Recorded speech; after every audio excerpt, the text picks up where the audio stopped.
Sa aking kalooban. Ang biblical na lunas sa takot ay hindi ang kawalan ng panganib. It doesn't mean na mawawala na yung mga panganib na naranasan natin. It doesn't mean na mawawala na yung problema. But kundi ang presensya ng makapangyarihang Diyos ay kasama na natin. Yun naman talaga ang reality. Hindi nangako ang Diyos ng buhay na walang pagsubok. Literal na bigat na problema. Kundi pinapangako niya na tayo ay kanyang ililigtas, i-redeem niya tayo. So tinatawag tayo bilang mga mananampalataya na ituon ng ating mga tingin palayo dun sa mga sitwasyon na nagiging dahilan na tayo ay magpanik. At tumingin lang tayo sa sa karakter ng Diyos na ito ay nakakapagpabago sa atin. Ang kanyang katapatan, ang kanyang mga pangako. At dahil siya ay ang soberanong tagapaglikha, siya ay Panginoon, siya ang tagapagligtas. Ang takot ng tao ngayon ay kayang sagutin at pabagsakin ang pananampalataya sa kanyang salita. So pagkatapos ng tayo ay mahulog sa kasalanan, mabigat ang takot ng tao. Dahil hindi lang tayo natatakot sa sakit o pagkawala. Again, natatakot tayo sa kamatayan at sa paghihirap at sa haharap tayo sa isang banal na Diyos. Yun yung kinakatakot natin. Na eventually, darating yung time na kakaharapin natin yung banal na Diyos na ito. Hindi ito yung parang tayo ay isang magnanakaw or mamatay tao, tapos sasabihin lang natin, hindi ako naniniwala sa kulungan. That doesn't get away from the fact that the jail is real. Totoo yun. Hindi natin maaalis sa ating mga sarili na darating yung time, nakakaharapin natin ang ating Diyos. And that time, hindi na offer of salvation ang meron doon.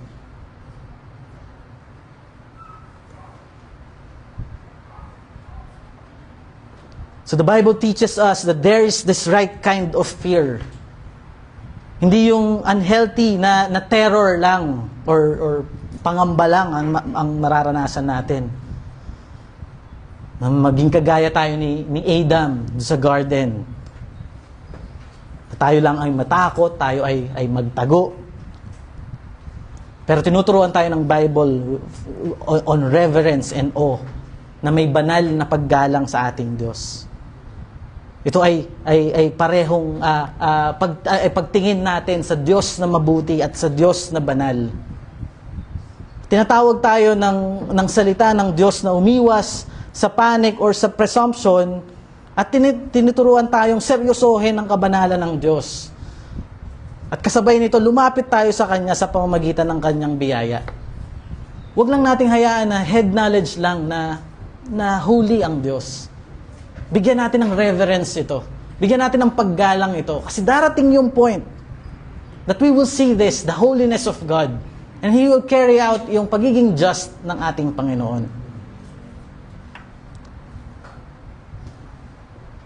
Sabi sa verse 17 ng 1 John 4, dito'y naging ganap ang pag-ibig sa atin upang tayo'y magkaroon ng lubos na pagtitiwala sa araw ng paghuhukom. Sapagkat kung ano siya, ay gayon din naman tayo sa sanlibutan ito. Kung talagang nananatili sa atin ang pag-ibig ng Diyos ngayon, ano dapat ang maging epekto nito kapag iniisip natin ang araw na haharap tayo sa Kanya? So tayo ba ay may takot o tayo ba ay may confidence? Kaya nga on verse 17, John reminds us of this. Na ipinakita niya sa atin kung saan patungo talaga ang pananatili natin sa pagmamahal ng Diyos na ito. Saan niya tayo dadalhin? Na alam natin na namatay si Kristo para sa ating mga kasalanan. Kapag tunay na gumagana ang pag-ibig ng Diyos sa buhay ng isang mananampalataya, hindi lang ito binabago ang pamumuhay niya. Nagbibigay din ito ng confidence sa Kanya para sa araw ng paghukom. In other words, ang parehong pag-ibig na nagsusustain sa atin, na humahawak sa atin, na mapalapit sa Diyos ngayon, ito rin ang naghahanda sa atin sa pagharap sa Kanya, nang walang takot. Full of confidence. So yung salitang parousia, meaning yung confidence, inilarawan ito na may karapatan ang isang mamamayan na magsalita ng lantad o ng freely at makilahok sa lipunan. Mga karapatan na pinagbabawal sa mga alipin. So ginagamit din ito para ilarawan ang privilege na makausap ang hari ng walang takot na maparusahan during the Roman times. Na mahalaga din na sa araw ng paghukom, yung reality na natural, na talagang may takot talaga tayo sa Diyos. Ito ang araw kasi kung saan na ang lahat ng nakatago sa atin ay mabubunyag. Kapag yung lahat ng false comforts natin, dito na makikita, dito na mawawala. Mas makikita na natin dito sa time na to, sa araw ng paghukom, ang hustisya ng Diyos. Mas malinaw natin itong makikita. So tayo ay haharap sa Diyos, magbibigay sulit sa ating buhay. Kung sarili lang natin dito sa araw na to, talaga wala tayong madadala. Dahil ito yung araw, ang madadala lang natin ay ang pagbubunyag ng kasalanan natin at lahat ng excuses na meron tayo habang tayo ay nabubuhay pa. But then again, John reminded us na hindi natin kailangang harapin ang araw na yon na parang kriminal na naghihintay ng parusa. Hindi natin kailangan maramdaman yon. Dahil bilang isang mananampalataya, bilang Kristiyano, nang kino-confess is Jesus is the Son of God. Ang Kristiyano ay nagkakaroon na ng tunay na confidence, hindi dahil sa iniisip niya na siya ay magaling, hindi dahil sa perfect na siyang magmahal, kundi dahil si Kristo na ang umako ng parusa sa lugar nating mga makasalanan. So, ang pagkakaiba nito, ang isang kriminal, tumatayo siya sa harap ng judge, nanginginig, habang inaantay yung hatol para sa kanya. At kumpara natin sa isang bata na freely, na kahit na work from home yung tatay, nakakapasok ng maayos dun sa kwarto ng tatay, at tinatanggap pa rin siya ng tatay, kahit sabi mong busy. Yung ganitong klaseng confidence, sana ang magkaroon tayo, ang dala ng confidence na ito. Nire-represent ng parousia ang isang pananaw na walang pag-aalinlangan. Pinapalitan nito ang matinding takot ng isang alipin tungo sa masaya at walang takot na kasiguraduhan ng isang inampong anak na may unrestricted access sa presence ng Panginoon. So, ang paglipat ng takot ng isang alipin papunta sa pagkakaroon ng confidence ay nagiging posible lamang dahil sa krus ng ating Panginoong Jesus.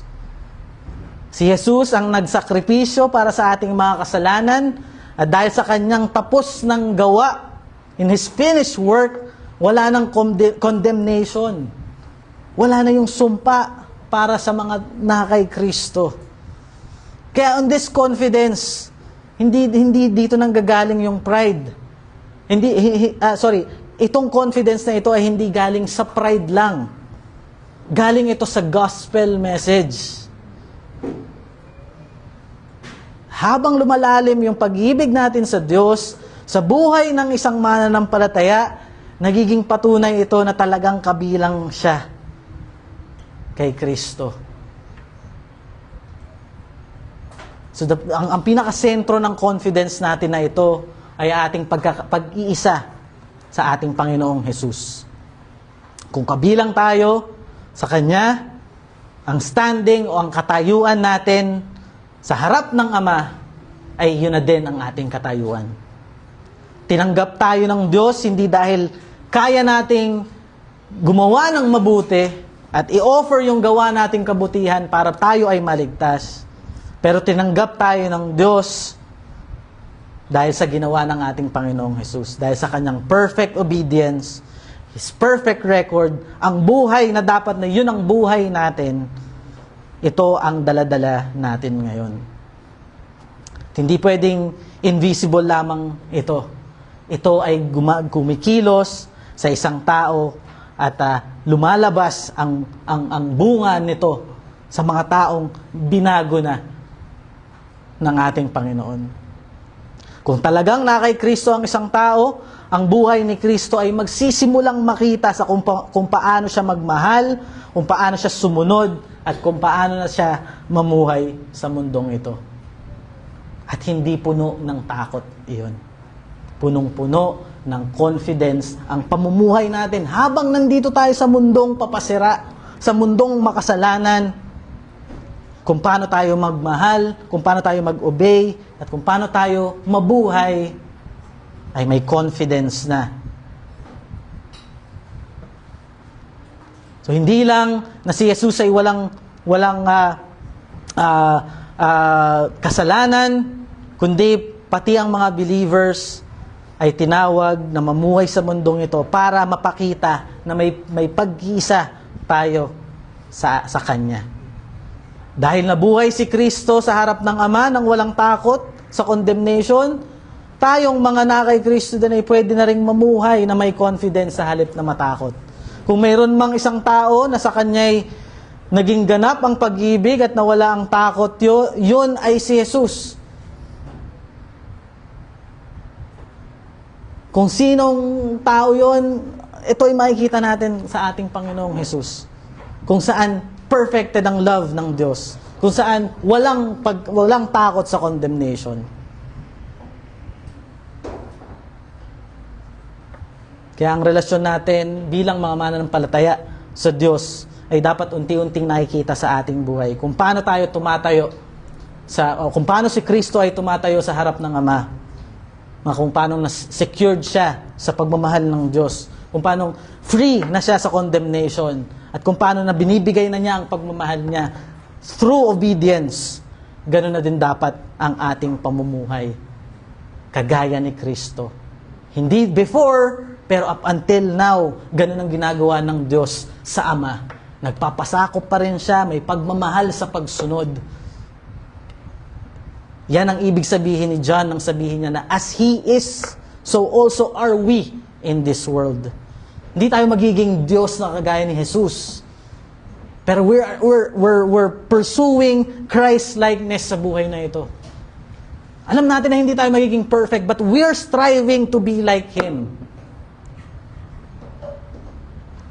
At si Jesus ay secure na ngayon sa pag-ibig ng Ama. Righteous sa kanyang paningin.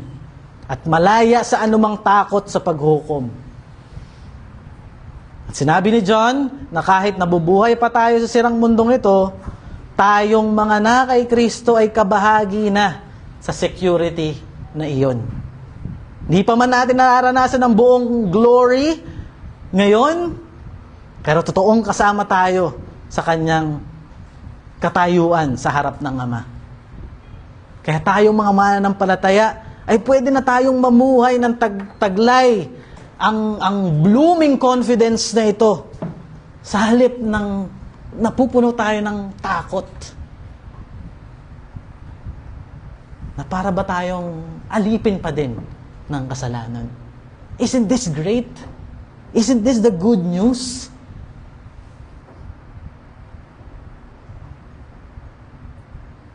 Pero pag nag-a-arise talaga yung mga bagay na ito, yung takot, honestly, marami naman din talaga sa atin, and for me personally din, may takot pa rin. Andun pa rin talaga. But verse 18 says, walang anumang takot sa pag-ibig. Pinapawi ng ganap na pag-ibig ang anumang takot. Kung natatakot man ang isang tao, ito'y dahil sa takot na maparusahan. At pinapakita lang nito na hindi pa lubos na natupad sa kanya ang pag-ibig. So sinasagot ni John ang tanong na yan. Sa verse 18, sa pamamagitan ng pagtukoy kung anong klaseng takot ang nasa isip natin. So upang mas maintindihan natin na to, mabalikan natin na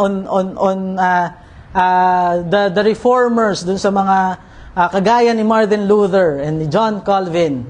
They distinguish this fear o yung phobos na ito bilang servile fear at filial fear. So ang tinutukoy ni John sa verse 18 na pinapawi ng pag-ibig ay ang tinatawag na servile fear. Ito ang takot ng isang alipin. Ito ay purong takot sa kaparusahan, sa retribution, judgment.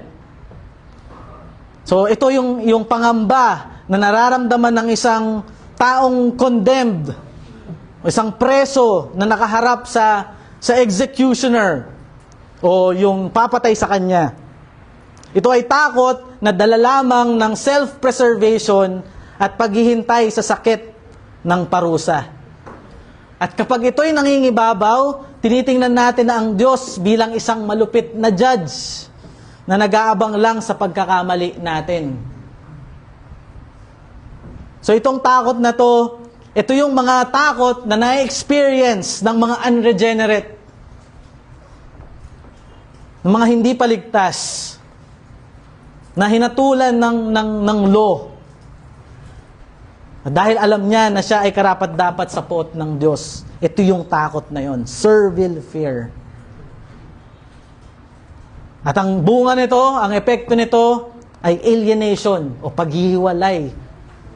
Nahihiwalay tayo sa Diyos. It causes us to hide from God, kagaya ni Adam. Matapos magkasala, sila ay nagtago.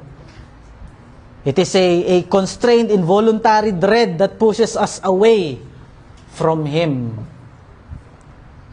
So on the other hand, inutos din ng Biblia na dapat nating katakutan ng Panginoon. Ito naman ang tinatawag na filial fear. Ito ang takot ng isang anak patungo sa isang mapagmahal o kagalang-galang at mabuting ama. And as Martin Luther and Calvin says, at itong takot na ito ay hindi galing sa threat o sa banta ng parusa, kundi sa malalim na paggalang, a profound respect, an awe, and admiration, and adoration. Hindi ito takot na maparusahan, kundi may sensitive na pagnanais ng isang nagmamahal na anak na huwag masaktan, hindi mabigo, o lumungkot ang kanyang mabuting ama. So John Calvin emphasized that true holiness and piety simply cannot exist without this reverence. Ito talaga yung context ng ating theology, na meron tayong reverence and awe sa Diyos. Kapag nakakaranas tayo nitong takot na ito, hindi tayo tumatakbo palayo sa Diyos para magtago, but instead, tumatakbo tayo pabalik ng mabilis sa Kanyang mapagmahal na bisig, where we could find our comfort. It's compatible with joy, with peace and assurance. Hindi ito bumabagabag sa atin, hindi ito nagtotorment sa atin, pinapatatag tayo nito. Nagkakaroon tayo ng deeper reliance sa biyaya ng Diyos sa atin. Habang pinagkakatiwala natin ng buo yung ating sarili sa Diyos, kusang loob at puno ng pag-ibig ng Diyos. Dito tayo napupuno. Ito ay kusang loob at puno ng pag-ibig ng Diyos. Kaya paano natin na-reconcile na ang lahat ng ito ay nauuwi sa wisdom? Dahil the fear of God is the beginning of wisdom. Bakit ito pasimula ng karunungan? Dahil talagang ang pinakamalaking kamangmangan natin nung tayo ay makasalanan, nung tayo makasalanan pa, ay ang pag-aakalang kaya nating mabuhay ng hiwalay sa Diyos at magtago mula sa Kanya. Ito yung foolishness na meron tayo even up until now. We try to live like the God of ourselves. Naakala natin kaya nating mabuhay, na kaya nating kontrolin ang mga nangyayari sa atin. That's why, pag nagsimula tayong matakot sa Diyos, mauuwi tayo na makikita natin na may biyayang nagliligtas. Nagkakaroon tayo ng awe and reverence sa Kanya. Narealize natin kung sino talaga ang Diyos at kung gaano tayo ka-dependent sa Kanya. Kaya ang paglapit natin sa Diyos, taglay ang malalim na paggalang, pagpapasakop at pagtitiwalang ito. Sa halip na magtago tayo sa takot, ito mismo yung simula ng tunay na karunungan ng buhay natin ng isang mananampalataya. So maaaring tayo ay kaharapin ng Diyos sa ating sa ating pagkatakot. It's possible na we encounter God on our fears, pero hindi tayo kinakaharap ng Diyos sa takot na to na para lang agarang ihusgahan o i-judge. Pero ang nangyayari sa atin, unti-unting nire-reveal ng Diyos ang kanyang sarili sa takot na ito. At ito ang dapat nating makita every time that we are faced with fear. Dahil ang parusang inaasahan ng servile fear ay inako na ni Kristo, hindi ini-ignore ng Diyos ang kasalanan natin. Hindi niya ginagawa ng excuse. Hindi siya nagpapanggap na hindi talaga ito mahalaga. Hinahatulan niya ito ng buo, pero sa kanyang anak na. Kaya para sa taong na kay Kristo, wala nang puot na kailangang harapin, wala nang condemnation na papasanin, at wala nang final punishment na kakatakutan talaga.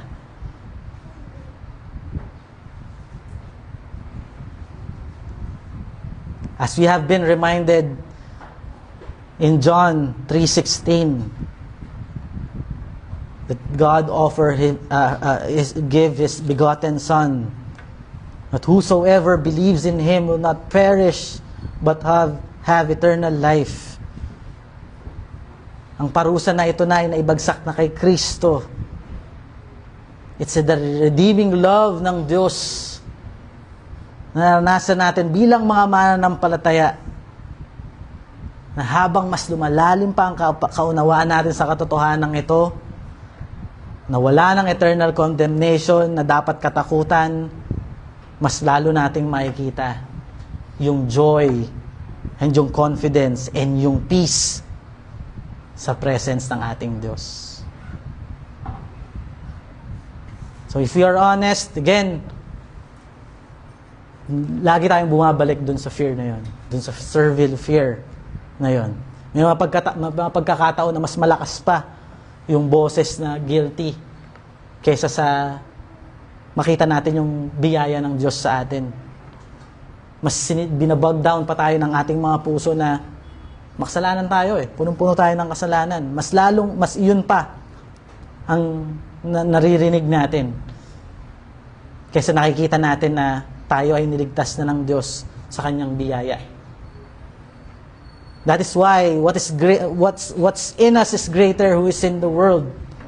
At ito dapat ang nagdadala sa atin na maintindihan natin itong katotohanan na ito, na tayo ay niligtas ng Diyos dahil lang sa kanyang biyaya at hindi ito on our doing.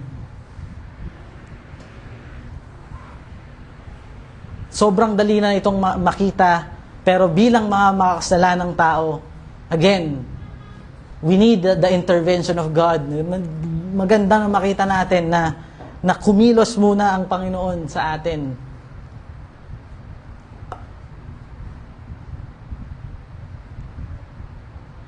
So hindi iniiwan ng Diyos ang tao na kanya na mag-isa lamang siya sa laban na ito. Hindi tayo iniiwanan in sin, in misery. He tells us not to be afraid. Binibigyan niya tayo ng banal na spirito para tulungan tayo. Nasabi din ni Paul sa 2 Timothy 1 verse 7, hindi tayo binigyan ng Diyos ng spirito ng kaduwagan, kundi ng spirito ng kapangyarihan, pag-ibig, at pagpipigil sa sarili. So as we claim, or as we trust God and say and know na siya ay niligtas niya tayo sa pamamagitan ni Kristo. Siya ay kumikilos sa atin para tayo ay mabago. Mapalitan ang puso nating matitigas at mapalitan ito ng puso na flesh, na puso na umaayaw na sa kasalanan at nakatingin na, nakatuon na sa kadakilaan ng Diyos. Ang lumalakad sa Espiritu ay hindi na magpapanggap na walang takot, pero meron na siyang ganap na confidence sa tulong ng Diyos na mapagtatagumpayan ang takot na ito.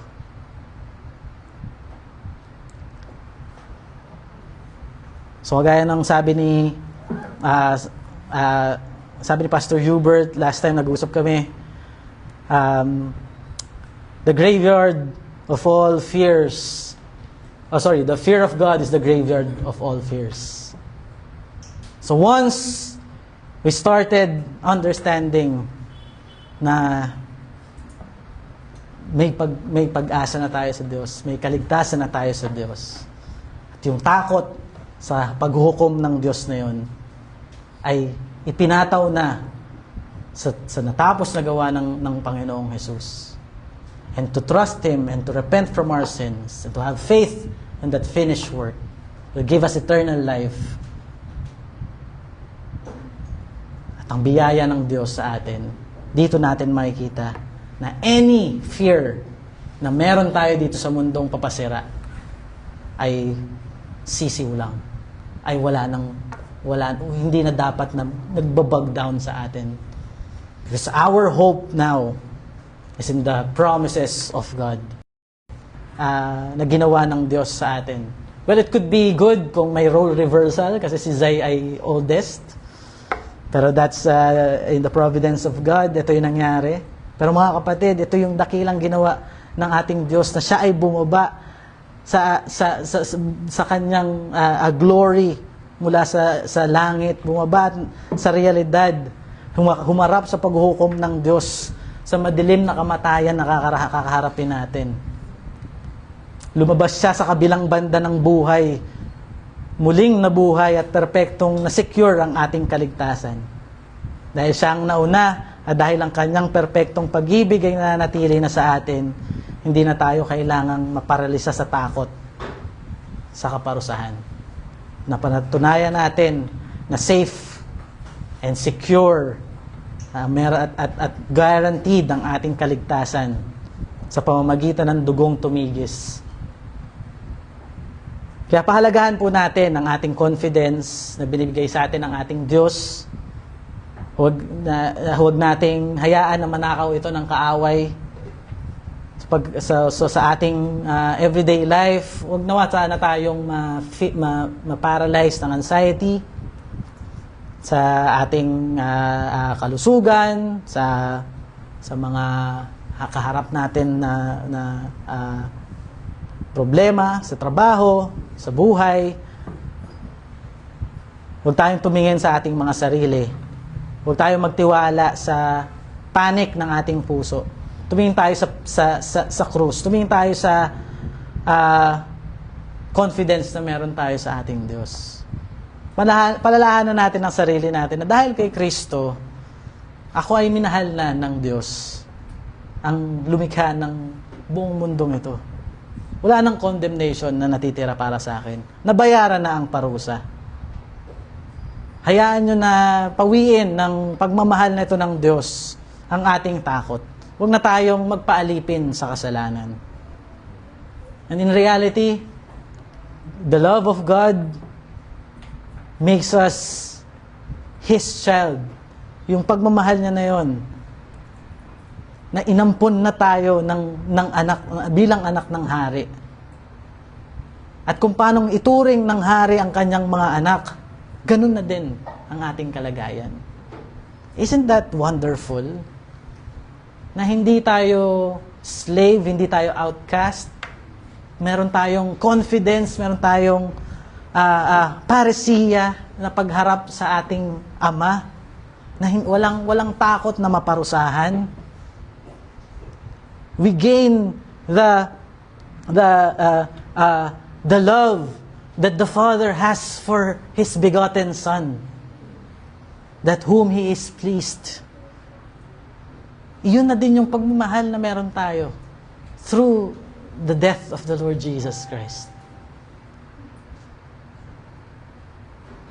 Mga anak na tayo ng Diyos ngayon. Nang ampunin tayo ng Ama, binigay niya sa atin ang kaligtasang matibay dahil kay Kristo, na siya mismong unang anak sa maraming magkakapatid. Kaya hindi kanya tinatrato bilang alipin na palaging nakabantay sa parusa, tinatrato niya na tayo bilang mga anak. That's why for us, church, it's important for us to show the love of God, the agape love of God, para makita nila that this invisible God is really alive in us. Ito ang kailangan nating ipakita. The gospel should be preached faithfully. Nire-reach out natin ang mga tao sa labas through the gospel, because in this gospel we could earn this confidence dahil niligtas na tayo ng ating Panginoong Jesus. Hindi na tayo alipin ng takot, pero tayo na may confidence sa ating Panginoong Jesus. Tayo po ay manalangin.